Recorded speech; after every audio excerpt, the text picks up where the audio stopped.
Welcome to Political Science online class. Dear students, in previous video we have learnt topic like nation building, remedies and hindrances. Today I am going to explain the challenges to Indian democracy. ಪ್ರಿಯ ವಿದ್ಯಾರ್ಥಿಗಳೇ, ಕಳೆದಂಥ ಒಂದು ಅವಧಿಯಲ್ಲಿ ರಾಷ್ಟ್ರ ನಿರ್ಮಾಣಕ್ಕಿರುವಂಥ ತೊಡಕುಗಳು ಮತ್ತು ಅವುಗಳ ಪರಿಹಾರೋಪಾಯದ ಕುರಿತಾಗಿ ನಾವು ತಿಳ್ಕೊಂಡಿದ್ವಿ. ಇಂದಿನ ಒಂದು ವಿಡಿಯೋನಲ್ಲಿ ನಾವು ಭಾರತದ ಪ್ರಜಾಪ್ರಭುತ್ವಕ್ಕಿರುವಂಥ ಸವಾಲುಗಳು ಏನು ಎನ್ನುವುದರ ಕುರಿತಾಗಿ ಇಂದಿನ ಒಂದು ಅವಧಿಯಲ್ಲಿ ನಾವು ತಿಳ್ಕೊಳ್ಳೋಣ. So democracy in India has seen many ups and downs. ಭಾರತದ ಪ್ರಜಾಪ್ರಭುತ್ವ ವ್ಯವಸ್ಥೆಯು ಸಾಕಷ್ಟು ಏರಿಳಿತಗಳನ್ನು ಅನುಭವಿಸಿರುವಂಥದ್ದನ್ನು ನಾವು ನೋಡಬಹುದಾಗಿದೆ. Such as political awareness, efficient functioning of elections commission, effective role of civil societies, organizations and vigilance media have largely contributed for the sustenance of Indian democracy.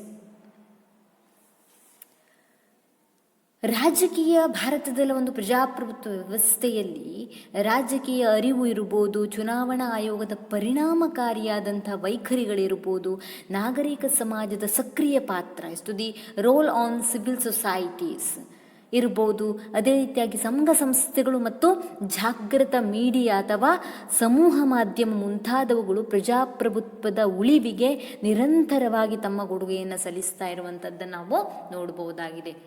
ಒಂದು ಪ್ರಜಾಪ್ರಭುತ್ವ ವ್ಯವಸ್ಥೆಯಲ್ಲಿ ಅದು ಸರಿಯಾಗಿ ಕೆಲಸ ಮಾಡಬೇಕು ಅಂತಂದರೆ ಇವೆಲ್ಲವೂ ಸಹಿತವಾಗಿ ಸರಿಯಾಗಿರಬೇಕು. ಅಂದರೆ ಚುನಾವಣೆಗಳು ಎನ್ನುವಂಥದ್ದು ನಿಷ್ಪಕ್ಷಪಾತವಾಗಿ ನಡೆಯಬೇಕಾಗುತ್ತೆ. ಆ ಚುನಾವಣೆಗಳನ್ನು ಫೇರ್ ಎಲೆಕ್ಷನ್ಸ್, ಚುನಾವಣೆಗಳು ನಿಷ್ಪಕ್ಷಪಾತವಾಗಿ ನಡಿಬೇಕಾಗುತ್ತೆ, ಸರಿಯಾಗಿ ನಡಿಬೇಕಂತಂದ್ರೆ ಚುನಾವಣಾ ಆಯೋಗ ಎನ್ನುವಂಥದ್ದು ಸರಿಯಾಗಿ ಕೆಲಸ ಮಾಡಬೇಕಾಗುತ್ತೆ. ಜೊತೆಗೆ ಜನರಲ್ಲಿ ರಾಜಕೀಯ ಅರಿವು ಎನ್ನುವಂಥದ್ದು ಜಾಗೃತ ಆಗಬೇಕಾಗುತ್ತೆ. ಅದರ ಜೊತೆಗೆ ಸಮಾಜದಲ್ಲಿ ಇರಬಹುದು ಅಥವಾ ನಾಗರಿಕರಲ್ಲಿ ಅರಿವು ಮೂಡಿಸುವಂತಹ ಸರಿಯಾದಂತಹ ಮಾಹಿತಿಯನ್ನು ತಲುಪಿಸುವ ಕೆಲಸವನ್ನು ಮಾಧ್ಯಮಗಳು ಅಥವಾ ಸಮೂಹ ಮಾಧ್ಯಮಗಳು ಮಾಡಬೇಕಾಗುತ್ತೆ. ಆ ಎಲ್ಲ ಕೆಲಸವನ್ನೂ ಸಹಿತವಾಗಿ ಭಾರತದಲ್ಲಿ ಪ್ರತಿಯೊಬ್ಬರೂ ತಮ್ಮ ತಮ್ಮ ಕಾರ್ಯವನ್ನು ಸರಿಯಾಗಿ ನಿರ್ವಹಿಸ್ತಾ ಇದ್ದಾರೆ. ನಾಗರಿಕ ಸೇವಾ ವರ್ಗದವರು ಎನ್ನುವಂಥವರು ಸರಿಯಾಗಿ ತಮ್ಮ ಕಾರ್ಯವನ್ನು ನಿರ್ವಹಿಸ್ತಾ ಇದ್ದಾರೆ. ಇದರಿಂದಾಗಿ ಭಾರತದ ಪ್ರಜಾಪ್ರಭುತ್ವ ವ್ಯವಸ್ಥೆ ಎನ್ನುವಂಥದ್ದು ಸರಿಯಾಗಿ ನಡೀಲಿಕ್ಕೆ ಸಾಧ್ಯ ಆಗಿರುವಂಥದ್ದನ್ನು ನಾವು ನೋಡಬಹುದಾಗಿದೆ. ಹಾಗಾಗಿ ಪ್ರಜಾಪ್ರಭುತ್ವಕ್ಕೆ ಸವಾಲುಗಳಿಲ್ವೋ? ಖಂಡಿತವಾಗಿಯೂ ಇದೆ. ಹಾಗಿದ್ರೆ ಆ ಸವಾಲುಗಳನ್ನು ನಾವು ಹೇಗೆ ಫೇಸ್ ಮಾಡ್ತೀವಿ? ಇವರುಗಳ ಒಂದು ಸರಿಯಾದಂಥ ಕೆಲಸದ ಮೂಲಕ, ಯಾವುದು ಚುನಾವಣಾ ಆಯೋಗ ಸರಿಯಾದ ಕೆಲಸ ಇರಬಹುದು, ಅದೇ ರೀತಿಯಾಗಿ ಒಂದು ಸಮೂಹ ಮಾಧ್ಯಮಗಳ ಕಾರ್ಯವೈಖರಿ ಇರಬಹುದು, ಅದೇ ರೀತಿಯಾಗಿ ನಾಗರಿಕ ಸೇವಾ ಸಿಬ್ಬಂದಿಗಳು ಸರಿಯಾಗಿ ಕೆಲಸ ಮಾಡುವಂಥದ್ದು ಇರ್ಬೋದು. ಇವರೆಲ್ಲರೂ ಸಹ ಸರಿಯಾಗಿ ತಮ್ಮ ಕೆಲಸವನ್ನು ಮಾಡಿದರೆ ಪ್ರಜಾಪ್ರಭುತ್ವ ವ್ಯವಸ್ಥೆ ಎನ್ನುವಂಥದ್ದು ಯಶಸ್ವಿಯಾಗಲಿಕ್ಕೆ ಸಾಧ್ಯ ಆಗಿರುವಂಥದ್ದನ್ನು ನಾವು ನೋಡ್ತೀವಿ. The India's have proud that the democracy can work effectively in a country with the challenges like the inequality, illiteracy, communalism, terrorism and corruption. ಜೊತೆ India is A multi diversity country. Bharat ಎನ್ನುವಂಥದ್ದು ಒಂದು ವೈವಿಧ್ಯತೆಯಲ್ಲಿ ಏಕತೆಯನ್ನು ಹೊಂದಿದಂಥ ರಾಷ್ಟ್ರ ಅಂತ ನಾವು ಕರೆಯಲ್ಪಡ್ತೀವಿ. ನಮ್ಮ ದೇಶದಲ್ಲಿ ವಿವಿಧತೆಯಲ್ಲಿ ಏಕತೆಯನ್ನು ನಾವು ಕಾಣ್ತೀವಿ. ಒಂದೇ ಧರ್ಮದವರಿಲ್ಲ, ಒಂದೇ ಜಾತಿಯವರಿಲ್ಲ, ಒಂದೇ ಜನಾಂಗದವರಿಲ್ಲ, ಒಂದೇ ಭಾಷೆ ಮಾತಾಡುವಂಥ ಜನರಿಲ್ಲ. ಜೊತೆ various language, culture, religion etcetera. ಅಂದರೆ ಭಾರತದಲ್ಲಿ ವಿವಿಧ ರೀತಿಯಾದಂತಹ ಜನಾಂಗ, ಧರ್ಮ, ಜಾತಿ, ಪಂಥ, ಹೀಗೆ ಭಾಷೆ ಮಾತಾಡುವಂಥ ಜನರಿದ್ದರೂ ಸಹಿತವಾಗಿ ನಾವು ವಿವಿಧತೆಯಿಂದ ಏಕತೆಯೆಡೆಗೆ ಸಾಗ್ತಾ ಇದ್ವಿ. ಆದರೂ ಸಹಿತ ಭಾರತದ ಪ್ರಜಾಪ್ರಭುತ್ವ ಎನ್ನುವಂಥದ್ದು ಕೆಲವೊಂದಿಷ್ಟು ಸವಾಲುಗಳನ್ನು ಎದುರಿಸುವಂಥದ್ದು ಅತ್ಯಂತ ಅನಿವಾರ್ಯವಾಗಿರುವಂಥದ್ದನ್ನು ನಾವು ನೋಡ್ಬೋದು. ಅದು ಯಾವ ಚಾಲೆಂಜ್ಗಳು ಅಂತಂದರೆ ಅಸಮಾನತೆ ಇರ್ಬೋದು, ಅನಕ್ಷರತೆ ಇರ್ಬೋದು, ಕೋಮುವಾದಗಳಿರ್ಬೋದು, ಭಯೋತ್ಪಾದನೆ ಇರ್ಬೋದು, ಭ್ರಷ್ಟಾಚಾರ ಇರ್ಬೋದು. ಈ 5 ಜ್ವಲಂತ ಸಮಸ್ಯೆ ಎನ್ನುವಂಥದ್ದು ಭಾರತ ಪ್ರಜಾಪ್ರಭುತ್ವವನ್ನು ಅತ್ಯಂತ ಕಷ್ಟಕರಕ್ಕೆ ನೂಕಿರುವಂಥದ್ದನ್ನು ನಾವು ಸಾಮಾನ್ಯವಾಗಿ ನೋಡ್ಬೋದಾಗಿದೆ. ಯಾವ್ಯಾವುದು ಸುದಿ? Inequality, illiteracy, communalism, terrorism and corruption. ಅಸಮಾನತೆ, ಅನಕ್ಷರತೆ, ಕೋಮುವಾದ, ಭಯೋತ್ಪಾದನೆ, ಭ್ರಷ್ಟಾಚಾರ ಎನ್ನುವಂಥ ಈ 5 ಭೂತ ಎನ್ನುವಂಥದ್ದು ಭಾರತದ ಪ್ರಜಾಪ್ರಭುತ್ವಕ್ಕೆ ಅತ್ಯಂತ ದೊಡ್ಡ ಸವಾಲಾಗಿರುವಂಥದ್ದನ್ನು ನಾವಿಲ್ಲಿ ನೋಡಬಹುದಾಗಿದೆ. ಸೊ ಫಸ್ಟ್ ಒನ್, ಇನ್ಇಕ್ವಾಲಿಟಿ, ಅಸಮಾನತೆ ಎನ್ನುವಂಥದ್ದು. So inequality means is to the opportunities and privileges to some classes, making the discriminations on the basis of caste, religion, gender, birthplace and etc. ಈ ಒಂದು ಅಸಮಾನತೆ ಎಂದರೆ ಜಾತಿ, ಧರ್ಮ, ಲಿಂಗ, ಜನ್ಮಸ್ಥಳ ಮುಂತಾದವುಗಳ ಆಧಾರದ ಮೇಲೆ ಕೆಲವು ವರ್ಗವನ್ನು ಅವಕಾಶಗಳು ಮತ್ತು ಸೌಲಭ್ಯಗಳಿಂದ ವಂಚಿತರನ್ನಾಗಿಸಿ ತಾರತಮ್ಯ ಮಾಡುವುದೇ ಆಗಿರುತ್ತೆ. ಯಾವುದೇ ಒಂದು ಕ್ಷೇತ್ರದಲ್ಲಿರಬಹುದು ಅಥವಾ ಇನ್ಯಾವುದೇ ಒಂದು ವ್ಯವಸ್ಥೆಯಲ್ಲಿರಬಹುದು. ಇವನು ಬೇರೆ ಜಾತಿಯವನು, ಇವನು ಬೇರೆ ಧರ್ಮದವನು, ಇವನು ಬೇರೆ ಒಂದು ಲಿಂಗ ಅಥವಾ ಬೇರೆ ಒಂದು ಹುಟ್ಟಿದ ಸ್ಥಳಕ್ಕೆ ಸೇರಿದವನು ಎನ್ನುವಂಥ ಆಧಾರದ ಮೇಲೆ ಯಾವುದೇ ಕಾರಣಕ್ಕೂ ಸಹಿತವಾಗಿ ತಾರತಮ್ಯವನ್ನು ಮಾಡಬಾರ್ದು. ಆ ಒಂದೊಮ್ಮೆ ತಾರತಮ್ಯ ಮಾಡಿದರೆ ಅದು ಅಸಮಾನತೆ ಅಂತ ಅನಿಸ್ಕೊಳ್ಳುತ್ತೆ. ಭಾರತದಲ್ಲಿ ಅಸಮಾನತೆ ಎನ್ನುವಂಥದ್ದು ಪ್ರತಿಯೊಂದು ಕ್ಷೇತ್ರದಲ್ಲಿ ಇದೆ. ಯಾವ ಕ್ಷೇತ್ರವನ್ನು ಬಿಟ್ಟಿದೆ ಅಂತ ನಾವು ನೋಡ್ಲಿಕ್ಕೆ ಹೋದರೆ ಯಾವ ಕ್ಷೇತ್ರದಲ್ಲೂ ಸಹ ಅಸಮಾನತೆ ಇಲ್ಲದೆ ಇರುವಂಥ ಕ್ಷೇತ್ರನೇ ಇಲ್ಲ ಅಂತಂದರೆ ತಪ್ಪಾಗಲಿಕ್ಕಿಲ್ಲ. ಕೆಲವೊಂದು ಸಲ ಪ್ರಾಕ್ಟಿಕಲ್ ಆಗಿ ನಾವು ಅಸಮಾನತೆ ಇಲ್ಲ ಅಂತ ಒಂದು ಬಾಯಲ್ಲಿ ಹೇಳಬಹುದು, ಆದರೆ ಕೆಲವೊಂದು ಸಂದರ್ಭದಲ್ಲಿ ಅದು ಮನಸ್ಸಿನ ಒಳಗಡೆ ಇರಬಹುದು ಅಥವಾ ಕೆಲವೊಂದು ಸಂದರ್ಭಗಳಲ್ಲಿ ಅದು ಹೊರಗೆ ಬರುವಂಥದ್ದನ್ನು ನಾವು ಸಾಮಾನ್ಯವಾಗಿ ನೋಡ್ತೀವಿ. ಹಾಗಾಗಿ ಈ ಅಸಮಾನತೆ ಎನ್ನುವಂಥದ್ದು ಭಾರತದ ಅತ್ಯಂತ ದೊಡ್ಡ ಸವಾಲಾಗಿರುವಂಥದ್ದನ್ನು ನಾವು ನೋಡಬಹುದಾಗಿದೆ. ಭಾರತ ಪ್ರಜಾಪ್ರಭುತ್ವಕ್ಕೆ ಜಾತಿ ಮತ್ತು ಲಿಂಗಾಧಾರಿತ ತಾರತಮ್ಯಗಳು ಸವಾಲಾಗಿ ಪರಿಣಮಿಸಿದೆ. ಈ ಅಸಮಾನತೆಯನ್ನು ಹೋಗಲಾಡಿಸಲು ಭಾರತ ಸರ್ಕಾರವು ಹಲವಾರು ಕ್ರಮಗಳನ್ನು ಕೈಗೊಂಡಿದ್ರೂ ಸಹಿತವಾಗಿ ಅದು ಇಂದಿನವರೆಗೂ ಸಹ ಅಸಮಾನತೆ ಎನ್ನುವಂಥದ್ದು ಕಡಿಮೆ ಆಗದೇ ಇರುವಂಥದ್ದನ್ನು ನಾವು ಸಾಮಾನ್ಯವಾಗಿ ನೋಡಬಹುದಾಗಿದೆ. So what is the meaning of inequality ಅಂತ 1 ಮಾರ್ಕ್ಸ್ ಅಥವಾ 2 ಮಾರ್ಕ್ಸಿಗೆ ಕೇಳುವಂಥ ಚಾನ್ಸಸ್ಗಳು ಇದೆ. ಅಸಮಾನತೆ ಎಂದರೇನು ಅಂತ 1 ಮಾರ್ಕ್ಸಿಗೂ ಕೇಳಬಹುದು ಅಥವಾ 2 ಮಾರ್ಕ್ಸಿಗೂ ಸಹ ಕೇಳಬಹುದಾಗಿದೆ. ಸೊ ನೆಕ್ಸ್ಟ್, ಈ ಅಸಮಾನತೆಯಲ್ಲಿ 2 ಟೈಪ್ಸ್ ಇದೆ. They cost based inequality and second one gender based inequality. ಈ ಒಂದು ಅಸಮಾನತೆಯಲ್ಲಿ 2 ರೀತಿಯಾದಂಥ ವಿಧಾನಗಳನ್ನು ನಾವು ನೋಡ್ತೀವಿ. ಇದರಲ್ಲಿ ಜಾತಿಯಾಧಾರಿತ ಅಸಮಾನತೆ, ಮತ್ತೊಂದು ಲಿಂಗಾಧಾರಿತ ಅಸಮಾನತೆ ಎನ್ನುವಂಥದ್ದನ್ನು ನಾವು ಕಾಣ್ತೀವಿ. ಫಸ್ಟ್ ನಾವೀಗ ತಿಳ್ಕೊಳ್ಳುವಂಥದ್ದು ಜಾತಿಯಾಧಾರಿತ ಅಸಮಾನತೆ ಅಥವಾ ಕಾಸ್ಟ್ ಬೇಸ್ಡ್ ಇನ್ಇಕ್ವಾಲಿಟಿ. ಸೊ ಇನ್ಇಕ್ವಾಲಿಟಿಯಲ್ಲಿ 2 types, caste based inequality and gender based inequality. It's first study on the caste based inequality. ಮೊದಲಿಗೆ ನಾವೇನು ತಿಳ್ಕೊಳ್ಳೋಣ, ಜಾತಿಯಾಧಾರಿತ ಅಸಮಾನತೆ ಎಂದರೇನು. ಸೊ ಇದು ಹೆಸರೇ ಸೂಚಿಸುತ್ತೆ ನೋಡಿ, ಇಷ್ಟು ಕಾಸ್ಟ್ ಬೇಸ್ಡ್ ಅಸಮಾನತೆ ಅಂತಂದರೆ ಜಾತಿ, ಧರ್ಮ, ಲಿಂಗ, ಭಾಷೆ ಆಧಾರದ ಮೇಲೆ ತಾರತಮ್ಯವನ್ನು ಮಾಡುವಂಥದ್ದು, ಹೌದಾ? ಕಾಸ್ಟ್ ಬೇಸ್ಡ್ ಅಂತಂದರೆ it's based on the caste, it's discriminating people on the grounds of caste is caste based inequality. ಜಾತಿಯನ್ನೇ ಆಧರಿಸಿ ಜನರನ್ನು ತಾರತಮ್ಯದಿಂದ ನೋಡುವುದನ್ನು ಜಾತಿ ಆಧಾರಿತ ಅಸಮಾನತೆ ಎಂದು ಕರಿತೀವಿ. ಅಂದರೆ ಜಾತಿ ಆಧಾರದ ಮೇಲೆ ಇವನು ಯಾವುದೋ ಒಂದು ಮೇಲ್ಜಾತಿಯವನು ಅಥವಾ ಇನ್ನು ಯಾವುದೋ ಒಂದು ಕೆಳಜಾತಿಯವನು ಎನ್ನುವಂಥ ಆಧಾರದ ಮೇಲೆ ಅವನನ್ನು ವಂಚಿತನನ್ನಾಗಿ ಮಾಡುವಂಥದ್ದು, ಯಾವುದಾದ್ರೂ ಒಂದು ಸೌಲಭ್ಯಗಳು ಇರ್ಬೋದು ಅಥವಾ ಇನ್ಯಾವುದೇ ಕ್ಷೇತ್ರದಲ್ಲಿ ತಾರತಮ್ಯವನ್ನು ಮಾಡಿದ್ರೂ ಸಹಿತವಾಗಿ ಅದು ಜಾತಿಯ ಆಧಾರಿತವಾದಂಥ ಅಸಮಾನತೆ ಅಂತ ಅನಿಸ್ಕೊಳ್ಳಿಕ್ಕೆ ಸಾಧ್ಯ ಆಗಿರುವಂಥದ್ದನ್ನು ನಾವು ನೋಡ್ತೀವಿ. Study for ancient period is to the caste based inequality privilege in Hindu society. ಸಾಮಾನ್ಯವಾಗಿ ಜಾತಿ ಎನ್ನುವಂಥದ್ದು ಹೆಚ್ಚಾಗಿ ಕಂಡುಬರುವಂಥದ್ದು ನಾವು ಹಿಂದೂ ಧರ್ಮದಲ್ಲಿ, ಪ್ರಾಚೀನ ಕಾಲದಿಂದನೂ ಸಹಿತ ಹಿಡಿದು ಹಿಂದೂ ಧರ್ಮದಲ್ಲಿ ಒಂದು ಜಾತಿಯನ್ನು ಆಧಾರಿತವಾದಂತಹ ಒಂದು ಸಮಾಜವನ್ನು ನಾವು ನೋಡ್ತೀವಿ. The Hindu society was divided in to the 4 varnas and the contents of the Manu Smriti. Were followed. ಸಾಮಾನ್ಯವಾಗಿ ಮನುಸ್ಮೃತಿಯ ಆಧಾರದ ಮೇಲೆ ನಾವು 4 ವರ್ಣಗಳನ್ನು ವಿಭಾಗಗಳನ್ನು ಮಾಡಿಕೊಂಡಿದ್ದೀವಿ. ಆದರೆ ಅದು ವೃತ್ತಿಯಾಧಾರಿತವಾಗಿತ್ತು. ಕಾಲಕ್ರಮೇಣ ಅದು ಜಾತಿ ಎನ್ನುವಂಥದ್ದನ್ನು ಎನಿಸಿಕೊಂಡಿರುವಂಥದ್ದನ್ನು ನಾವು ನೋಡ್ತೀವಿ. To the modern society inequality is based on the available privileges for upper and lower caste, which also contributed to social inequality. ಪ್ರಾಚೀನ ಕಾಲದಲ್ಲಿ ಮನುಸ್ಮೃತಿಯಲ್ಲಿ ಹೇಳಿದಂಥ 4 ವರ್ಣಗಳ ಆಧಾರದ ಮೇಲೆ ತಾರತಮ್ಯವನ್ನು ಮಾಡ್ತಾ ಇದ್ರು. ಈಗ ಆಧುನಿಕ ಯುಗದಲ್ಲಿ ನಾವು 2 ರೀತಿಯಾದಂಥ ಒಂದು ಕಾಸ್ಟನ್ನು ನೋಡ್ತೀವಿ, ಮೇಲ್ವರ್ಗ ಕೆಳವರ್ಗ ಎನ್ನುವಂಥದ್ದು. ಈ ಮೇಲ್ವರ್ಗ ಮತ್ತು ಕೆಳವರ್ಗ ಇಬ್ಬರ ನಡುವೆ ತಾರತಮ್ಯಗಳು, ಅಸಮಾನತೆ ಎನ್ನುವಂಥದ್ದು ಹೆಚ್ಚಾಗಿ ಕಂಡುಬರುವಂಥದ್ದನ್ನು ನಾವು ನೋಡಬಹುದಾಗಿದೆ. ಹಾಗಿದ್ರೆ what is the causes of caste based inequality? ಹಾಗಿದ್ರೆ ಏನಪ್ಪ ಜಾತಿ ಆಧಾರಿತವಾದಂಥ ಅಸಮಾನತೆಗೆ ಕಾರಣಗಳು ಏನು? ಜಾತಿಯ ಆಧಾರಿತವಾದಂಥ ಅಸಮಾನತೆಗೆ ಯಾವೆಲ್ಲ ಅಂಶಗಳು ಕಾರಣವಾಗಿದೆ ಅಂತ ನಾವು ನೋಡ್ತಾ ಹೋಗೋದಾದರೆ, ಫಸ್ಟ್ ಒನ್ ಇಸ್ ವರ್ಣಾಶ್ರಮ ಸಿಸ್ಟಮ್. ವರ್ಣಾಶ್ರಮ ವ್ಯವಸ್ಥೆ ಎನ್ನುವಂಥದ್ದು. ಸೊ ನಿಮಗೆಲ್ರಿಗೂ ಸಹ ಗೊತ್ತೇ ಇದೆ.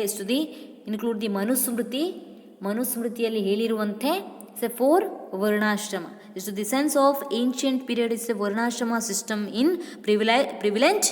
It based on their professions as Brahmana, Kshatriya, Vaishya and ಶೂದ್ರಾಸ್. ಪುರಾತನ ಕಾಲದಿಂದ ಈ ಒಂದು ವರ್ಣಾಶ್ರಮ ವ್ಯವಸ್ಥೆ ಎನ್ನುವಂಥದ್ದು ಅಸ್ತಿತ್ವದಲ್ಲಿರುವಂಥದ್ದನ್ನು ನಾವು ನೋಡ್ತೀವಿ. ಆದರೆ ಆ ಒಂದು ಸಂದರ್ಭದಲ್ಲಿ ವರ್ಣಾಶ್ರಮ ವ್ಯವಸ್ಥೆ ಎನ್ನುವಂಥದ್ದು ವೃತ್ತಿ ಆಧಾರಿತವಾಗಿತ್ತು. ಬ್ರಾಹ್ಮಣ ಎನ್ನುವಂಥವನು ಪೂಜೆ ಕಾರ್ಯವನ್ನು ಅಥವಾ ದೇವರ ಒಂದು ಪೂಜೆಯನ್ನು, ಮಂತ್ರವನ್ನು ಪಠಿಸುವಂಥ ಕೆಲಸವನ್ನು ಬ್ರಾಹ್ಮಣನಾದಂಥವನು ಮಾಡ್ತಾ ಇದ್ದ. ಕ್ಷತ್ರಿಯ ಎನ್ನುವಂಥವನು ದೇಶವನ್ನು ಕಾಯುವಂಥ ಕೆಲಸ ಅಥವಾ ಸೈನಿಕ ಕೆಲಸವನ್ನು ಮಾಡ್ತಾ ಇದ್ದ. ವೈಶ್ಯ ಎನ್ನುವಂಥವನು ವ್ಯಾಪಾರವನ್ನು ಮಾಡ್ತಾ ಇದ್ದ. ಶೂದ್ರ ಎನ್ನುವಂಥವನು ಈ ಮೇಲಿನ ವರ್ಗದವರು ಏನಿರ್ತಾರೆ, ಅಂದರೆ ಮೇಲಿನ ವರ್ಣದವರು ಏನಿರ್ತಾರೆ, ಇವರ ಒಂದು ಕೆಲಸವನ್ನು ಮಾಡಿಕೊಂಡು ಹೋಗ್ತಾ ಇದ್ದ. It should the based on the professions. ಮನುಸ್ಮೃತಿಯಲ್ಲಿ ಮನು ಹೇಳಿದ್ದು ಏನು? ಈ 4 ವರ್ಣವನ್ನು ಅವನು ಏನು ಮಾಡ್ತಾನೆ, ಬ್ರಾಹ್ಮಣನಾದಂಥವನಿಗೆ ಪೂಜೆಯನ್ನು ಮಾಡಲಿಕ್ಕೆ ಇಷ್ಟ ಇಲ್ಲದೇ ಇದ್ದರೆ ಅವನು ಕ್ಷತ್ರಿಯನಾಗ್ಬೋದು, ದೇಶವನ್ನು ಕಾಯಬಹುದು. ಅದೇ ರೀತಿಯಾಗಿ ವೈಶ್ಯನಾದಂಥವನು ಪೂಜೆಯನ್ನು ಮಾಡುವಂಥ ಎಲ್ಲ ಕ್ವಾಲಿಫಿಕೇಷನ್ ಅವನ ಹತ್ರ ಇದ್ದರೆ ಅವನು ಬ್ರಾಹ್ಮಣ ಆಗ್ಬೋದು. ಈ ರೀತಿ ಅವಕಾಶವನ್ನು ನೀಡಿದ್ದ ಮನುಸ್ಮೃತಿಯಲ್ಲಿ ಮನು ಹೇಳಿರುವಂಥದ್ದು. ಆದರೆ ಕಾಲಕ್ರಮೇಣ ಅದೇ ಜಾತಿಯಾಗಿ ಪರಿಣಮಿಸಿರುವಂಥದ್ದನ್ನು ನಾವು ನೋಡ್ಬೋದಾಗಿದೆ. The gradually it was the converted in to the caste based discriminations by the law of Manu. So later on inequality privileges in Hindu society. Manu ಏನು ಹೇಳಿರುವಂಥದ್ದು ವೃತ್ತಿ ಆಧಾರಿತವಾಗಿ ಹೇಳಿದ್ದ. ಆದರೆ ನಮ್ಮ ಜನರು ಏನು ಮಾಡ್ಕೊಂಡ್ವಿ, ನಾವು ಅದನ್ನು ಜಾತಿ ಆಧಾರಿತವಾಗಿ ಮಾಡಿಕೊಂಡ್ವಿ, ವೃತ್ತಿ ಆಧಾರಿತವಾಗಿದ್ದನ್ನು. ಅದಕ್ಕೋಸ್ಕರವಾಗಿಯೇ ವರ್ಣಾಶ್ರಮ ವ್ಯವಸ್ಥೆ ಎನ್ನುವಂಥದ್ದು ತಿರುಚಿಕೊಂಡಿದ್ದರಿಂದಾಗಿ ಇದು ಒಂದು ಜಾತಿ ಆಧಾರಿತವಾದಂಥ ಅಸಮಾನತೆಗೆ ಕಾರಣವಾಗಿರುವಂಥದ್ದನ್ನು ನಾವು ನೋಡ್ಬೋದಾಗಿದೆ. ಸೆಕೆಂಡ್ ಒನ್, ಸೋಷಿಯಲ್ ಡಿಸ್ಟನ್ಸ್, ಸಾಮಾಜಿಕವಾದಂಥ ಅಂತರ. Due to the lack of mobility among different caste, the culture, traditions, follows, food habits, social relations and so are not known and practised. ಈ ಸಾಮಾಜಿಕ ಅಂತರ ಹೇಗಿರುತ್ತಪ್ಪ ಅಂದರೆ ವಿವಿಧ ಜಾತಿಗಳ ನಡುವೆ ಚಲನಶೀಲತೆಯ ಕೊರತೆ ಇರುತ್ತೆ. ಸಂಸ್ಕೃತಿ ಇರ್ಬೋದು, ಪದ್ಧತಿಗಳಿರ್ಬೋದು, ನೈತಿಕ ನಿಯಮಗಳಿರ್ಬೋದು, ಆಹಾರ ಪದ್ಧತಿಗಳಿರ್ಬೋದು, ಸಾಮಾಜಿಕ ಒಡನಾಟಗಳಿರ್ಬೋದು, ಮುಂತಾದವುಗಳ ವಿಭಿನ್ನತೆ ಸಾಮಾಜಿಕ ಅಂತರಕ್ಕೆ ಕಾರಣವಾಗಿರುವಂಥದ್ದನ್ನು ನಾವು ನೋಡ್ತೀವಿ. Hence it is called the closed society. ಇದನ್ನು ನಾವು ಮುಚ್ಚಿದ ಸಮಾಜ ಅಂತ ಕರೆಯುವಂಥದ್ದನ್ನು ನಾವು ನೋಡ್ತೀವಿ. ಇದು ಜಾತಿ ಆಧಾರಿತ ಪಕ್ಷಪಾತಕ್ಕೆ ಪ್ರಬಲವಾಗಿ ಕಾರಣ ಆಗಿರುತ್ತೆ. The food habit, veg and non veg, ನೋಡಿ, ಕೆಲವೊಬ್ಬರು ಮೇಲ್ಜಾತಿ ಅಂತ ಇದ್ದಂಥವರು, ಬ್ರಾಹ್ಮಣರು ಎನ್ನುವಂಥವರು ವೆಜ್ ತಿಂತಾರೆ, ನಾನ್ ವೆಜ್ಜನ್ನು ತಿನ್ನೋದಿಲ್ಲ. ಈ ಫುಡ್ ಹ್ಯಾಬಿಟ್ ಎನ್ನುವಂಥದ್ದು ನೀನು ನಾನ್ ವೆಜ್ ತಿಂತೀಯಾ, ನೀನು ಕೆಳಜಾತಿ ಅಂತ ಹೇಳಲಿಕ್ಕೆ ಕಾರಣ ಆಗಿರುವಂಥದ್ದು. ನಾನು ನಾನ್ ವೆಜ್ಜನ್ನು ತಿನ್ನೋದಿಲ್ಲ, ನಾನು ಮೇಲ್ಜಾತಿ ಅಂತ ಹೇಳಿದ್ದಕ್ಕೆ ಕಾರಣ ಆಗಿರುವಂಥದ್ದು. ಅಂದರೆ ಒಂದು ಫುಡ್ ಹ್ಯಾಬಿಟ್ ಸಹಿತವಾಗಿ ಒಂದು ಜಾತಿಯನ್ನು ಎತ್ತಿ ಹೇಳುವಂಥ ಕೆಲಸವನ್ನು ಈ ಒಂದು ಮುಚ್ಚಿದ ಸಮಾಜದಲ್ಲಿ ನಾವು ಕಾಣ್ತೀವಿ.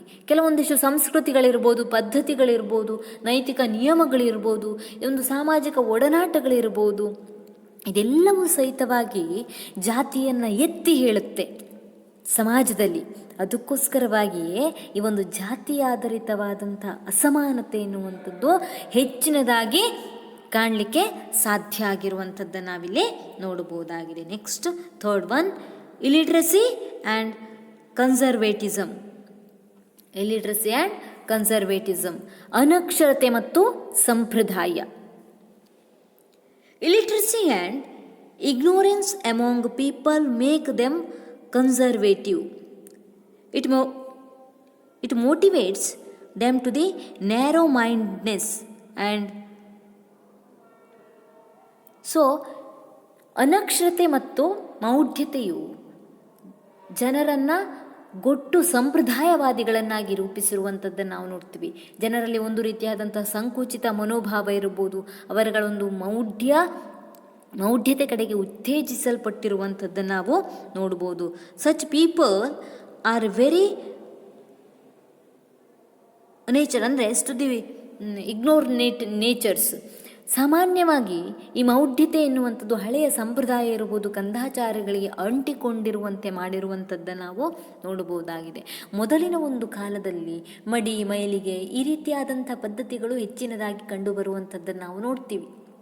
ಅದಕ್ಕೋಸ್ಕರವಾಗಿಯೇ ಈ ಮೇಲ್ಜಾತಿಯವರು ಮಡಿ ಅಥವಾ ಕೆಳಜಾತಿಯವರು ಮೈಲಿಗೆ ಎನ್ನುವಂಥ ಒಂದು ಗೊಟ್ಟು ಸಂಪ್ರದಾಯ ಎನ್ನುವಂಥದ್ದು ಜನರಲ್ಲಿ ಬೆಳೆದಿರೋದ್ರಿಂದಾಗಿ ಆ ಹಳೆಯ ಸಂಪ್ರದಾಯಕ್ಕೆ ಕೆಲವಷ್ಟು ಜನರು ಅಂಟಿಕೊಂಡಿದ್ದಾರೆ. ಮೇಲ್ಜಾತಿ, ಕೆಳಜಾತಿ, ಮೇಲು ಕೀಳು, ತಾವು ಮೇಲೆ ಇತರರು ಕೀಳು ಎನ್ನುವಂಥ ಒಂದು ಭಾವನೆ ಜನರಲ್ಲಿ ಪರಿವರ್ತನೆಗೆ ಅವಕಾಶ ಮಾಡಿಕೊಡ್ತಾ ಇಲ್ಲ. ಆ ಒಂದು ಅನಕ್ಷರತೆಯೂ ಸಹ ಕಾರಣ ಆಗಿರುವಂಥದ್ದನ್ನು ನಾವು ನೋಡ್ತೀವಿ. ಯಾರು ಅಕ್ಷರಸ್ಥರಾಗಿರ್ತಾರೋ ಅವರು ಹೋಗುವಂಥ ಜಾಗದಲ್ಲಿರ್ಬೋದು, ಅವರು ಕೆಲಸ ಮಾಡುವಂಥ ಒಂದು ಜಾಗದಲ್ಲಿರ್ಬೋದು, ಏನು ಕಾಣೋದಿಲ್ಲ ನಾವು, ಜಾತಿ is to the not based on the caste based inequality. ಆ ಒಂದು ಸಂದರ್ಭದಲ್ಲಿ ನಾವು ಜಾತಿ ಆಧಾರಿತವಾದಂಥ ಅಸಮಾನತೆಯನ್ನು ನೋಡಲಿಕ್ಕೆ ಸಾಧ್ಯ ಇಲ್ಲ. ಆದರೆ ಈ ಮನೆಗಳಲ್ಲಿ, ಸಂಪ್ರದಾಯಸ್ಥ ಮನೆಗಳಲ್ಲಿ ಏನಾಗಿದೆ, ಈ ಜಾತಿ ಧರ್ಮ ಎನ್ನುವಂಥ ಒಂದು ಮೌಢ್ಯತೆ ಎನ್ನುವಂಥದ್ದು ಅವರಲ್ಲಿ ಹೆಚ್ಚಿನದಾಗಿ ತುಂಬಿಕೊಂಡಿರುವಂಥದ್ದನ್ನು ನಾವು ನೋಡ್ತೀವಿ. ಅದಕ್ಕೆ ಒಂದು ಕಾರಣ ಅನಕ್ಷರತೆಯೂ ಸಹ ಆಗಿರುವಂಥದ್ದನ್ನು ನಾವು ಕಾಣ್ತೀವಿ. ಅಸಮಾನತೆಗೆ ಪ್ರಮುಖವಾದಂಥ ಕಾರಣ ಅನಕ್ಷರತೆ.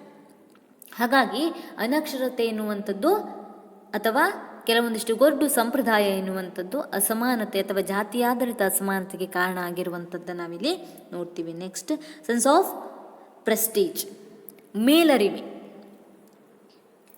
The strong of the people belonging to the particular caste enhance the prestige of their own to get benefits and privileges from the society. ಸಾಮಾನ್ಯವಾಗಿ ಸಮಾಜದ ಶ್ರೇಷ್ಠ ಜಾತಿ ಎಂದು ಪಟ್ಟಿರುವ ಕೆಲವು ಜಾತಿಗಳಿಗೆ ಸೇರಿದಂಥ ಜನರು ಮುಖ್ಯವಾಗಿ ಜಾತಿಯನ್ನೇ ಆಧರಿಸಿ ತಮ್ಮ ಪ್ರಾಬಲ್ಯತೆ ಸಾಧಿಸುವ ಪ್ರಯತ್ನದಲ್ಲಿರ್ತಾರೆ. ಸಮಾಜದಲ್ಲಿ ಅನುಕೂಲತೆಯನ್ನು ಪಡೆದುಕೊಳ್ಳಲಿಕ್ಕೆ ಹೆಚ್ಚು ಪ್ರಯತ್ನಿಸ್ತಾರೆ. ಇತರ ಜಾತಿ ಅಥವಾ ಸಾಮಾಜಿಕ ಸ್ಥಾನಮಾನಗಳು ಮತ್ತು ಸೌಲಭ್ಯಗಳಿಂದ ವಂಚಿತರನ್ನಾಗಿ ಇತರರನ್ನು ತಿರಸ್ಕಾರದಿಂದ ನೋಡುವಂಥದ್ದನ್ನು ನಾವು ನೋಡ್ತೀವಿ. ಕೆಲವೊಮ್ಮೆ ನಮ್ಮಲ್ಲಿ ಮೇಲರಿಮೆನೂ ಸಹ ಇರಬಾರ್ದು, ಕೆಳರಿಮೆನೂ ಸಹ ಅಥವಾ ಕೀಳರಿಮೆನೂ ಸಹ ಇರಬಾರ್ದು. ಅದು ಎರಡೂ ಸಹ ಅಪಾಯ ಆಗಿರುವಂಥದ್ದನ್ನು ನಾವು ನೋಡ್ತೀವಿ. ಸಮಾನ ಮನಸ್ಕರಾಗಿರುವ ಅಥವಾ ಒಂದು ಸಮತಲವಾದಂಥ ಮನಸ್ಥಿತಿಯನ್ನು ನಾವು ಹೊಂದಿರಬೇಕಾಗುತ್ತೆ. To the superior on the caste ಅಂತಂದರೆ ನಮ್ಮ ಜಾತಿಯೇ ಸರ್ವಶ್ರೇಷ್ಠವಾದಂಥ ಜಾತಿ, ಇತರರ ಜಾತಿ ಎನ್ನುವಂಥದ್ದು ಅಥವಾ ಇತರರ ಸ್ಥಾನಮಾನ ಎನ್ನುವಂಥದ್ದು ಕನಿಷ್ಠ ಎನ್ನುವಂಥ ಮನಸ್ಥಿತಿ ಯಾರಲ್ಲಿ ಇರುತ್ತೋ ಅದು ಮೇಲರಿಮೆ ಅಂತ ಕರೆಯಲ್ಪಡುತ್ತೆ. ಇದು ಜಾತಿ ಆಧಾರಿತ ಅಸಮಾನತೆಗೆ ಕಾರಣ ಆಗುತ್ತೆ. ನಮ್ಮ ಜಾತಿ ಮೇಲ್ಜಾತಿ, ಬೇರೆಯವ್ರ ಜಾತಿ ಕೆಳಜಾತಿ ಎನ್ನುವಂಥ ಮನಸ್ಥಿತಿ ಇದ್ದರೆ ಸಾಮಾನ್ಯವಾಗಿ ಅಲ್ಲಿ ಜಾತಿ ಆಧಾರಿತವಾದಂಥ ಅಸಮಾನತೆ ಮಾಡಬಾರ್ದು ಅಂತ ಅಂದರೂ ಸಹಿತವಾಗಿ ಮಾಡುವಂಥದ್ದನ್ನು ನಾವು ನೋಡ್ಬೋದಾಗಿದೆ. Next, marriage relations. ವೈವಾಹಿಕ ಮ್ಯಾರೇಜ್ ರಿಸ್ಟ್ರಿಕ್ಷನ್ಸ್, ವೈವಾಹಿಕ ನಿರ್ಬಂಧಗಳು. In this closed society only a marriage are accepted. It's own caste marriage in not intercaste marriage are not accepted. ಸಾಮಾನ್ಯವಾಗಿ ಜನರ ಮನಸ್ಥಿತಿ ಹೇಗಾಗಿದೆ ಅಂತಂದರೆ, ಅವರವ್ರ ಅವರನ್ನು ಅವರವರೇ ಮದುವೆ ಆಗುವಂಥದ್ದು. ಮೇಲ್ಜಾತಿಯವರು ಕೆಳಜಾತಿ ಎನ್ನುವಂಥ ಮನಸ್ಥಿತಿ ಏನಿದೆ, ಅಪ್ಪರ್ ಆ್ಯಂಡ್ ಲೋವರ್ ಕಾಸ್ಟ್ ಎನ್ನುವಂಥದ್ದು, ಈ ಮೇಲ್ಜಾತಿಯವರು ಕೆಳಜಾತಿಯವರನ್ನು ಮದುವೆ ಆಗಬಾರ್ದು, ಮೇಲ್ಜಾತಿಯವರನ್ನೇ ಮದುವೆ ಆಗಬೇಕು. ಯಾವಾಗ ಈ ಮನಸ್ಥಿತಿ ಬರುತ್ತೆ, ಮೇಲ್ಜಾತಿ ಮತ್ತು ಕೆಳಜಾತಿ ಎನ್ನುವಂಥದ್ದು ವಿಭಾಗ ಮಾಡಿದಾಗ ಮಾತ್ರ ಬರುತ್ತೆ. ಹಾಗಾಗಿ ಸಮಾಜದಲ್ಲಿ ಈ ವಿಭಾಗಗಳನ್ನು ಮಾಡಲಾಗಿದೆ. ಅದಕ್ಕೋಸ್ಕರವಾಗಿ ವೈವಾಹಿಕ ನಿರ್ಬಂಧಗಳು ಎನ್ನುವಂಥದ್ದು ಆಗುತ್ತೆ. ಸಾಮಾನ್ಯವಾಗಿ ದಿ ಎಲ್ಡರ್ಸ್, ಸಾಮಾನ್ಯವಾಗಿ ಮನೆಯಲ್ಲಿ ಹಿರಿಯರು ಎನ್ನುವಂಥವ್ರು ಇರ್ತಾರೆ. ಹಿರಿಯರು ಎನ್ನುವಂಥವ್ರಿಗೆ ಏನಾಗಿರ್ತಾರೆ, ಅವ್ರದೇ ಜಾತಿಯವನಿಗೆ ಕೊಟ್ಟು ಮದುವೆ ಮಾಡಬೇಕಂತ ಇರುತ್ತೆ. ಇದರಿಂದಾಗಿ ಸಾಮಾನ್ಯವಾಗಿ ಸಮಾಜದಲ್ಲಿ ಜಾತಿ ಆಧಾರಿತ ಅಸಮಾನತೆ ಎನ್ನುವಂಥದ್ದು ಹೆಚ್ಚಾಗುತ್ತೆ. ಯಾವಾಗ ಇಂಟರ್ ಕಾಸ್ಟ್ ಮ್ಯಾರೇಜ್ಗೆ ಸಪೋರ್ಟ್ ಸಿಗುತ್ತೋ ಆಗ ಒಂದು the collapse on cost based inequality. ಯಾವಾಗ ಹೋಗಲಿಕ್ಕೆ ಸಾಧ್ಯ ಜಾತಿ ಆಧಾರಿತ ಸಮಾನತೆ? ಸಮಾಜದಲ್ಲಿ ವೈವಾಹಿಕ ನಿರ್ಬಂಧಗಳು ತೊಲಗಿದಾಗ, ಇಂಟರ್ ಕಾಸ್ಟ್ ಮ್ಯಾರೇಜಿಗೆ ಅಥವಾ ಬೇರೆ ಜಾತಿಯವರನ್ನು ಮದುವೆ ಆಗಲಿಕ್ಕೆ ಅವಕಾಶ ಕೊಟ್ಟಾಗ ಮಾತ್ರ ಈ ಒಂದು ಜಾತಿ ಆಧಾರಿತ ಸಮಾನತೆ ಹೋಗ್ಲಿಕ್ಕೆ ಸಾಧ್ಯ. ಆದರೆ ಸಮಾಜದಲ್ಲಿ ಈ ರೀತಿಯಾಗಿ ಆಗಲಿಕ್ಕೆ ಆಗಲ್ಲ. ಯಾಕಪ್ಪ ಅಂತಂದರೆ ದಿ ಮ್ಯಾರೇಜ್ ರಿಸ್ಟ್ರಿಕ್ಷನ್ಸ್, ವೈವಾಹಿಕ ನಿರ್ಬಂಧಗಳು ಇರೋದ್ರಿಂದಾಗಿ ಜಾತಿ ಆಧಾರಿತ ಅಸಮಾನತೆ ಎನ್ನುವಂಥದ್ದು ಕಾರಣ ಆಗಿರುವಂಥದ್ದನ್ನು ನಾವು ನೋಡ್ತೀವಿ. ಸೊ ವಿಸ್ಟು ಕಾಸ್ಟ್ ಬೇಸ್ಡ್ ಇನ್ಇಕ್ವಾಲಿಟಿ, ಜಾತಿ ಆಧಾರಿತವಾದಂಥ ಅಸಮಾನತೆಗೆ ಕಾರಣವಾದಂಥ ಅಂಶಗಳು. So next, caste based inequality as sought to the democracy, to the threat to democracy. ಜಾತಿ ಆಧಾರಿತ ತಾರತಮ್ಯವು ಪ್ರಜಾಪ್ರಭುತ್ವಕ್ಕೆ ಒಂದು ಕಳಂಕ. ಸೊ ಇದು ಸತ್ಯ ಆಗಿದೆ ಅಲ್ವಾ. The caste system has to the national integrations by the dividing society. It also affects the feeling of fraternity by the ಸಮಾಜದಲ್ಲಿ ಜಾತಿ ವ್ಯವಸ್ಥೆಯು ಸಮಾಜವನ್ನು ವಿಭಜಿಸಿ ರಾಷ್ಟ್ರೀಯ ಐಕ್ಯತೆಗೆ ಧಕ್ಕೆಯನ್ನುಂಟು ಮಾಡಿ ಭಾರತದ ಪ್ರಜಾಪ್ರಭುತ್ವ ವ್ಯವಸ್ಥೆಗೆ ಅಪಾಯಕಾರಿಯಾಗಿ ಪರಿಣಮಿಸಿರುವಂಥದ್ದನ್ನು ನಾವು ನೋಡಬಹುದು. ರಾಷ್ಟ್ರೀಯ ಭಾವನೆಗಳನ್ನು ಹಾಳು ಮಾಡುತ್ತೆ. ಅಸಹನೆ ಅಥವಾ ನಮ್ಮಲ್ಲಿ ಒಂದು ದಾರಿದ್ರ್ಯ ಮನೋಭಾವನೆಯನ್ನು ಬೆಳೆಸುತ್ತೆ. ಶ್ರೀಮಂತರು ಬಡವರು ನಡುವೆ ಅಗಾಧವಾದಂಥ ಅಂತರ ಎನ್ನುವಂಥದ್ದು ಏರ್ಪಡುತ್ತೆ. ಜಾತಿ ಆಧಾರಿತ ಅಸಮಾನತೆ ಇರೋದ್ರಿಂದಾಗಿ ನಾವೆಲ್ಲ ಒಂದು ಎನ್ನುವಂಥ ಭಾವನೆ ಎಲ್ಲೂ ಸಹ ಉದ್ಭವ ಆಗಲಿಕ್ಕೆ ಸಾಧ್ಯ ಇಲ್ಲ. ನಮ್ಮಲ್ಲಿ ವಿಭಜನೆಯ ಭಾವನೆಯೇ ಬೆಳೆಯುತ್ತೆ ವಿನಃ ನಾವೆಲ್ಲ ಒಂದು ಎನ್ನುವಂಥ ಭಾವನೆ ಬೆಳೆಯಲ್ಲ. As a result, the basic human rights are basely affected and led to the totally backwardness in democracy. ಎಲ್ಲಿ ಈ ಜಾತಿ ಆಧಾರಿತಂಥ ಭಾವನೆಯ ಸಮಾಜ ವಿಭಜನೆ ಅಥವಾ ಉಪಪಂಗಡಗಳ ರಚನೆ ಮತ್ತು ಜಾತಿ ಸಂಘರ್ಷಗಳಿಗೆ ಎಡೆಮಾಡಿಕೊಡುತ್ತದೋ ಅಲ್ಲಿ ಪ್ರಜಾಪ್ರಭುತ್ವ ನಶಿಸುವಂಥದ್ದು ಅನ್ನುವಂಥದ್ದನ್ನು ನಾವಿಲ್ಲಿ ಮನಗಾಣಬಹುದಾಗಿದೆ. ಜಾತಿ ಆಧಾರಿತ ಅಸ್ಮಿತೆಗೆ ಅವಕಾಶ ಕಲ್ಪಿಸಿಕೊಟ್ಟು ಸಾಮಾಜಿಕ ತಾರತಮ್ಯವನ್ನು ಹಾಳು ಮಾಡುವಂಥದ್ದನ್ನು ನಾವಿಲ್ಲಿ ನೋಡ್ತೀವಿ. ಇಷ್ಟು the caste based inequalities, divided society, ಒಂದು ಸಮಾಜವನ್ನು ವಿಭಜನೆಯನ್ನು ಸಹ ಮಾಡುವಂಥದ್ದನ್ನು ನಾವು ನೋಡ್ತೀವಿ. ನೋಡಿ, ಸಾಮಾನ್ಯವಾಗಿ ಪ್ರಜಾಪ್ರಭುತ್ವಕ್ಕೆ ಹೇಗೆ ಕಳಂಕ ಇದು? ಪ್ರಜಾಪ್ರಭುತ್ವದ ಒಂದು ತತ್ವ ಇದೆ. ಏನು ತತ್ವ? Liberty, equality and fraternity are the based on democracy ಅಂತ ನಾವು ಕರಿತೀವಿ. ಪ್ರಜಾಪ್ರಭುತ್ವದ ಮೂಲ ತಳಹದಿ ಅಂತಂದರೆ ಸ್ವಾತಂತ್ರ್ಯ, ಸಮಾನತೆ ಮತ್ತು ಭ್ರಾತೃತ್ವ ಅಥವಾ ಸಹೋದರತೆ ಎನ್ನುವಂಥದ್ದು ಪ್ರಜಾಪ್ರಭುತ್ವದ ಮೂರು ತತ್ವಗಳು ಅಂತ ಕರಿತೀವಿ. ಇದರಲ್ಲಿ ಒಂದು ತತ್ವ ಮೈನಸ್ ಆದರೂ ಸಹ ಅದು ಪ್ರಜಾಪ್ರಭುತ್ವ ಅಂತ ಅನ್ಸ್ಕೊಳ್ಳಿಕ್ಕೆ ಸಾಧ್ಯ ಇದೆಯಾ?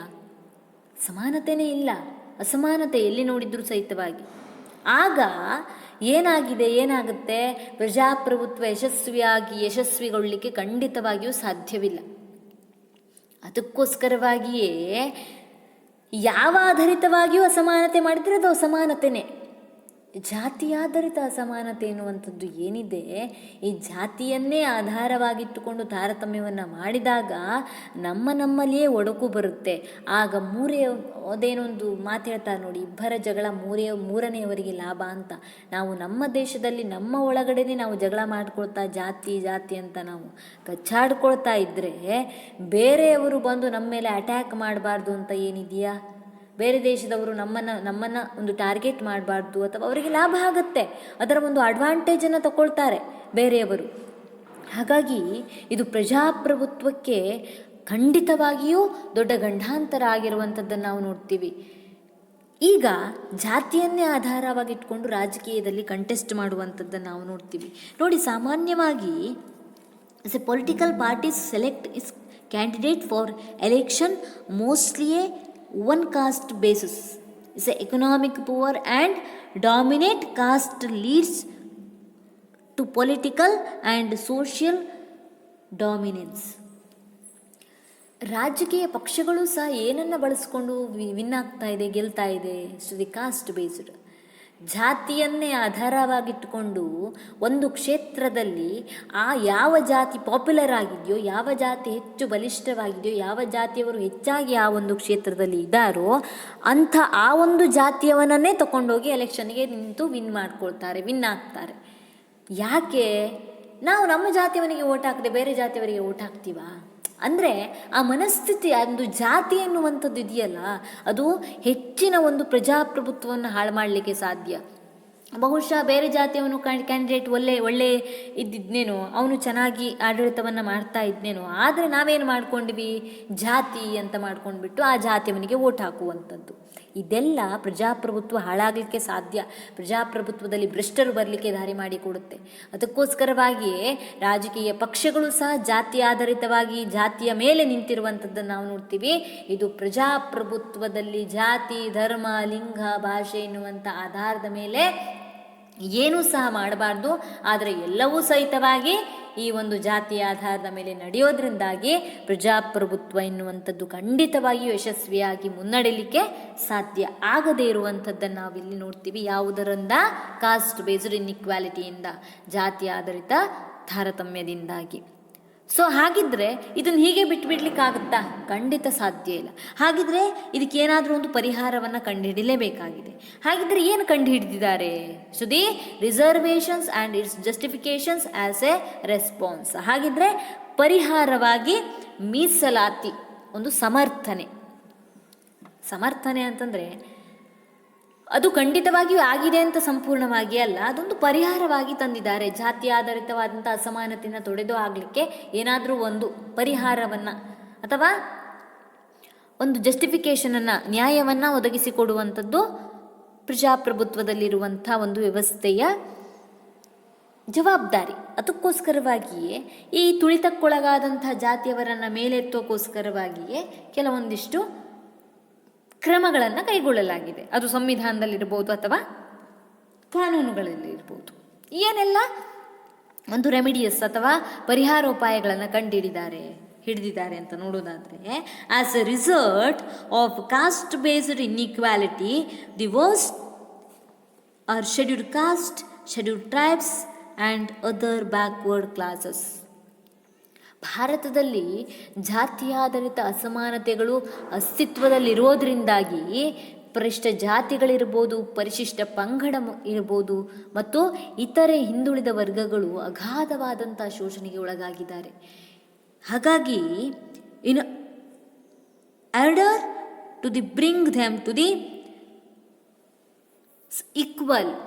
ಈಕ್ವಲ್ ಸ್ಟೇಟಸ್, ಸಾಮಾನ್ಯವಾಗಿ ಇವರಿಗೆ, ಈ ಜನಾಂಗದವರಿಗೆ ಸಮಾಜದ ಮುಖ್ಯವಾಹಿನಿಗೆ ತರುವಂಥ ಉದ್ದೇಶದಿಂದಾಗಿ ಪ್ರೊವೈಡ್ ಟು ದಿ ಅಪಾರ್ಚುನಿಟಿ, ಅದಕ್ಕೋಸ್ಕರವಾಗಿ ಅವರನ್ನು ಸಮಾಜಮುಖಿಯನ್ನಾಗಿ ಅಥವಾ ಸಮಾಜದ ಒಂದು ಮುಂದೆ ತರುವಂಥ ಉದ್ದೇಶದಿಂದಾಗಿ ಹಲವಾರು ಸಂವಿಧಾನಾತ್ಮಕ ಕ್ರಮಗಳನ್ನು ಸಹಿತವಾಗಿ ಕೈಗೊಳ್ಳಲಾಗಿದೆ.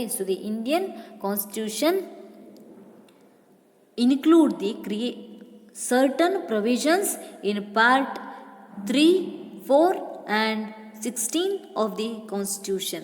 ಭಾರತ ಸಂವಿಧಾನದ ಭಾಗ 3, 4 ಮತ್ತು 16ನೇ ಭಾಗದಲ್ಲಿ ಕೆಲವೊಂದಿಷ್ಟು ಸಂವಿಧಾನಾತ್ಮಕ ನಿಯಮಗಳನ್ನು ರೂಪಿಸಲಾಗಿದೆ. ಯಾರ ಒಂದು ಒಳಿತಿಗಾಗಿಯೇ? SC, ST ಆ್ಯಂಡ್ OBC, ಪರಿಶಿಷ್ಟ ಜಾತಿ, ಪರಿಶಿಷ್ಟ ಪಂಗಡ ಮತ್ತು ಇತರ ಹಿಂದುಳಿದ ವರ್ಗದವರಿಗೋಸ್ಕರವಾಗಿಯೇ ಕೆಲವೊಂದಿಷ್ಟು ಕ್ರಮಗಳನ್ನು ಕೈಗೊಂಡಿರುವಂಥದ್ದನ್ನು ನಾವಿಲ್ಲಿ ನೋಡ್ಬೋದಾಗಿದೆ. So in article 15, 16, 17 and 46 contain the revolutionary provisions of the creations of socialistic pattern of society. ಸಾಮಾನ್ಯವಾಗಿ ಭಾರತದ ಸಂವಿಧಾನದ ವಿಧಿ 15, 16, 17 ಮತ್ತು 46ರಲ್ಲಿ ಕ್ರಾಂತಿಕಾರಿ ಅವಕಾಶಗಳನ್ನು ಕಲ್ಪಿಸಿಕೊಡಲಾಗಿದೆ. ಸಾಮಾಜಿಕವಾಗಿ ಸರ್ವರ ಏಳಿಗೆಗೆ ಪೂರಕವಾದ ಅಂಶಗಳನ್ನು ಸೇರಿಸಲಾಗಿರುವಂಥದ್ದನ್ನು ನಾವಿಲ್ಲಿ ನೋಡಬಹುದಾಗಿದೆ. ಮೀಸಲಾತಿ ನೀಡುವುದರ ಮೂಲಕವಾಗಿ ಸಮಾಜದಲ್ಲಿ ಸಮಾನತೆಯನ್ನು ತರುವಂಥ ಉದ್ದೇಶ ಮತ್ತು ಗುರಿಯನ್ನು ಈ ಒಂದು ಸಂವಿಧಾನದಲ್ಲಿ ಸೇರಿಸಿರುವಂಥ ಒಂದು ವಿಧಿಗಳಲ್ಲಿ ತಿಳಿಸಿರುವಂಥದ್ದನ್ನು ನಾವಿಲ್ಲಿ ನೋಡಬಹುದಾಗಿದೆ. ಹಾಗಾಗಿ ಸಮಾಜದಲ್ಲಿರುವಂಥ ಅಸಮಾನತೆಯನ್ನು ಹೋಗಲಾಡಿಸೋಗೋಸ್ಕರವಾಗಿಯೇ ಸಂವಿಧಾನಾತ್ಮಕ ಕ್ರಮಗಳ ಮೂಲಕವಾಗಿಯೇ ಕೆಳಜಾತಿಯವರನ್ನು ಮೇಲೆತ್ತುವಂಥ ಕೆಲಸವನ್ನು ಸಂವಿಧಾನದಲ್ಲೂ ಸಹಿತವಾಗಿ ಸೇರಿಸಿ ಮಾಡಿರುವಂಥದ್ದನ್ನು ನಾವಿಲ್ಲಿ ನೋಡ್ತೀವಿ. So the national commissions for SC, ST are empowered to exchange their social economic status through the different provisions. ಅದಕ್ಕೋಸ್ಕರ ಕೇವಲ ಸಂವಿಧಾನದಲ್ಲಿ ಅಷ್ಟೇ ಅಲ್ಲ, ಈ ಒಂದು ಕೆಳಜಾತಿಯವರು ಏನಿದ್ದಾರೆ ಅವರನ್ನು ಮೇಲೆತ್ತೋಕ್ಕೋಸ್ಕರವಾಗಿ ಸಾಮಾಜಿಕ ತಾರತಮ್ಯಕ್ಕೊಳಗಾದವರ ಸಾಮಾಜಿಕ ಆರ್ಥಿಕ ಸ್ಥಾನಮಾನದಲ್ಲಿ ಪರಿಶಿಷ್ಟ ಜಾತಿ, ಪರಿಶಿಷ್ಟ ಪಂಗಡಗಳ ಸಬಲೀಕರಣಕ್ಕೆ ರಾಷ್ಟ್ರೀಯ ಆಯೋಗವನ್ನು ರಚಿಸಲಾಗಿದೆ.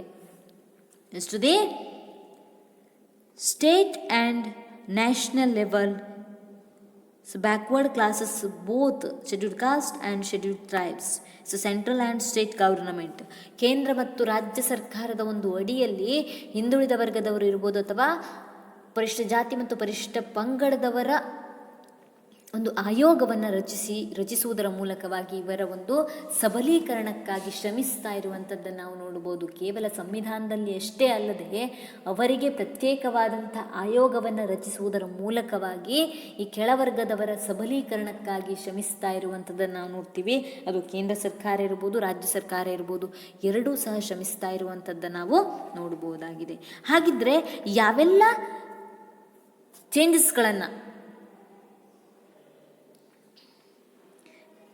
ಚೇಂಜಸ್ಗಳನ್ನು ಮಾಡಲಾಗಿದೆ ಎನ್ನುವಂಥದ್ದನ್ನು ನಾವು ನೋಡ್ತಾ ಹೋಗೋದಾದರೆ, ಫಸ್ಟ್ ಒನ್ ಎಜುಕೇಷನ್.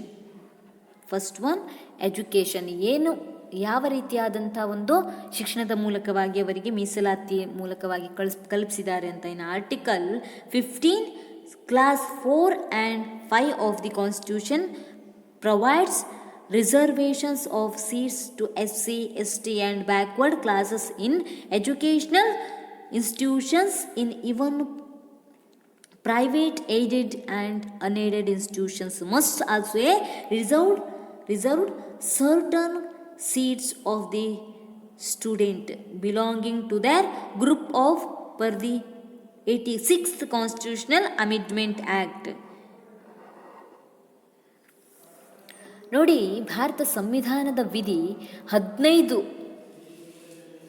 5 ಮತ್ತು 4 ಮತ್ತು 5 ಉಪವಿಧಿ 4 ಮತ್ತು 5ರ ಪ್ರಕಾರವಾಗಿ ಪರಿಶಿಷ್ಟ ಜಾತಿ, ಪರಿಶಿಷ್ಟ ಪಂಗಡಗಳು ಮತ್ತು ಇತರೆ ಹಿಂದುಳಿದ ವರ್ಗಗಳಿಗೆ ಶಿಕ್ಷಣ ಸಂಸ್ಥೆಗಳಲ್ಲಿ ಸೂಕ್ತ ಮೀಸಲಾತಿಯನ್ನು ಕಲ್ಪಿಸೋಕ್ಕೋಸ್ಕರವಾಗಿಯೇ ಖಾಸಗಿ ಇರ್ಬೋದು, ಅನುದಾನಿತ ಇರ್ಬೋದು ಅಥವಾ ಸರ್ಕಾರಿ ಸಂಸ್ಥೆಗಳಲ್ಲಿ ಮೀಸಲಾತಿಯನ್ನು ಒದಗಿಸಿಕೊಡಲಾಗಿದೆ. ಇದು ಈ ಸಂವಿಧಾನಕ್ಕೆ 86ನೇ ಸಂವಿಧಾನ ತಿದ್ದುಪಡಿಯ ಮೂಲಕವಾಗಿ ಅವಕಾಶ ಕಲ್ಪಿಸಲಾಗಿದೆ. ಕಡ್ಡಾಯ ಶಿಕ್ಷಣ ಕಾಯ್ದೆಯ ಹಕ್ಕಿನ ಮೂಲಕವಾಗಿ ಪ್ರತಿಯೊಬ್ಬರೂ ಶಿಕ್ಷಣವನ್ನು ಪಡ್ಕೊಳ್ಬೇಕು ಮತ್ತು ಅವರಿಗೆ ಸೂಕ್ತ ಮೀಸಲಾತಿಯನ್ನು ಕೊಡಬೇಕು. ಇಷ್ಟು the 15% of seats for SC and 3% present for ST are reserved.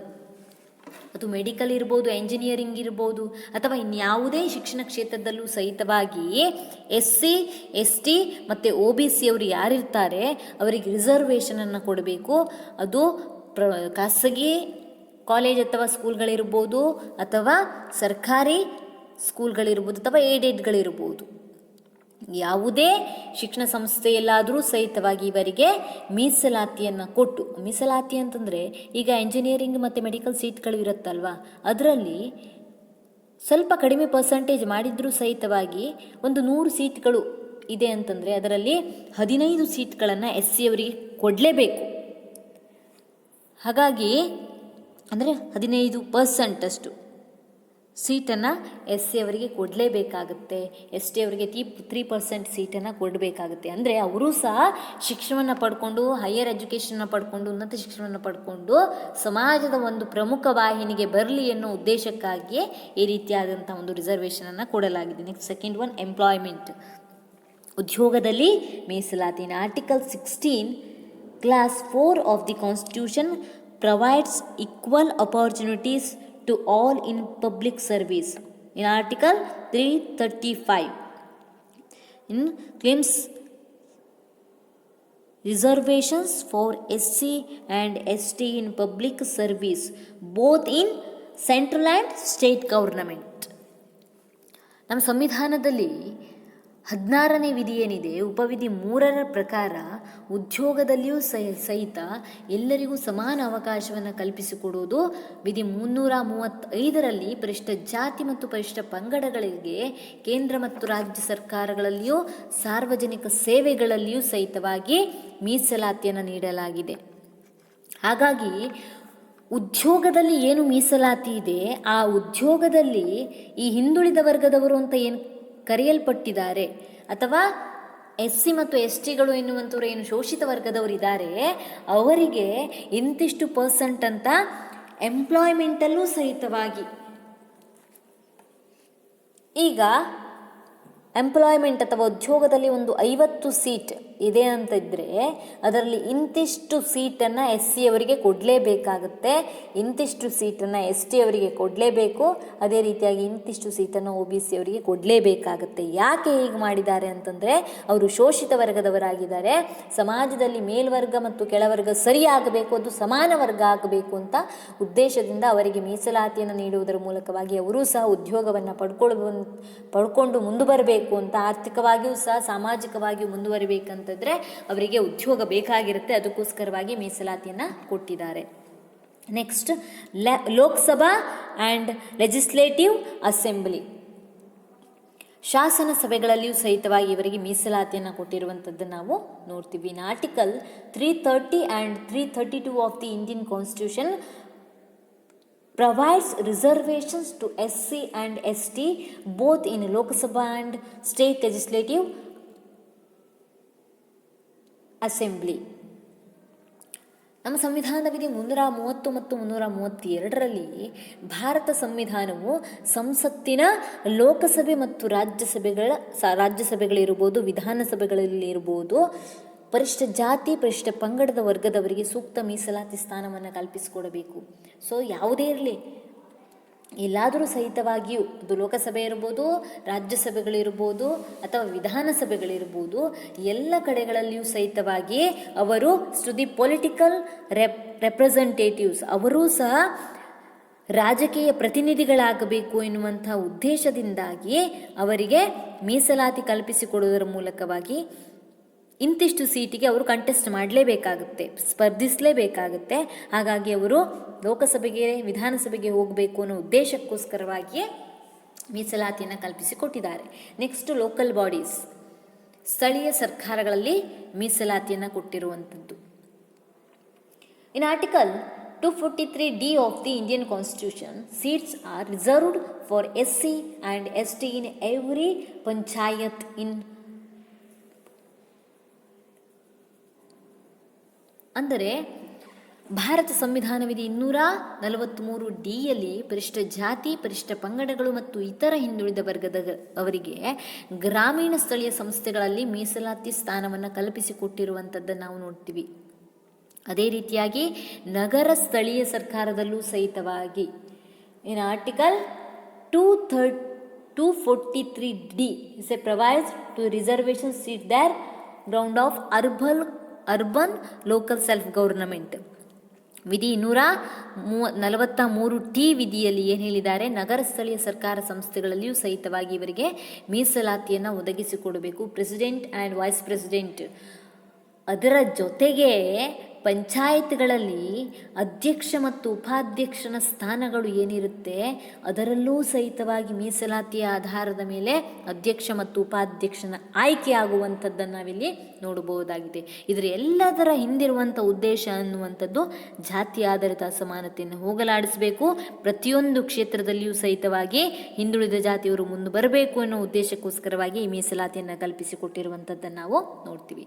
Next, abolitions of untouchability, ಅಸ್ಪೃಶ್ಯತೆಯ ನಿರ್ಮೂಲನೆ. In article 17 of Indian constitution provides for abolitions untouchability. ನಮ್ಮ ಸಂವಿಧಾನ ವಿಧಿ 17ರ ಪ್ರಕಾರ ಅಸ್ಪೃಶ್ಯತೆ ಆಚರಣೆ ಎನ್ನುವಂಥದ್ದು ಅಪರಾಧ ಆಗಿರುವಂಥದ್ದನ್ನು ನಾವು ನೋಡ್ತೀವಿ. SC/ST is A preventions of atrocities act was enacted by the parliament in 1989. It is also known as the Dalit act. So ನೀವು ಇದನ್ನು 4th ಯೂನಿಟಲ್ಲಿ ಸಹ ತಿಳ್ಕೊಂಡಿದ್ದೀರಿ, 4ನೇ ಪಾಠದಲ್ಲಿ ತಿಳ್ಕೊಂಡಿದ್ದೀರಿ ಈ ಒಂದು ದಲಿತ ಕಾಯ್ದೆಯ ಕುರಿತಾಗಿ. ಹಾಗಾಗಿ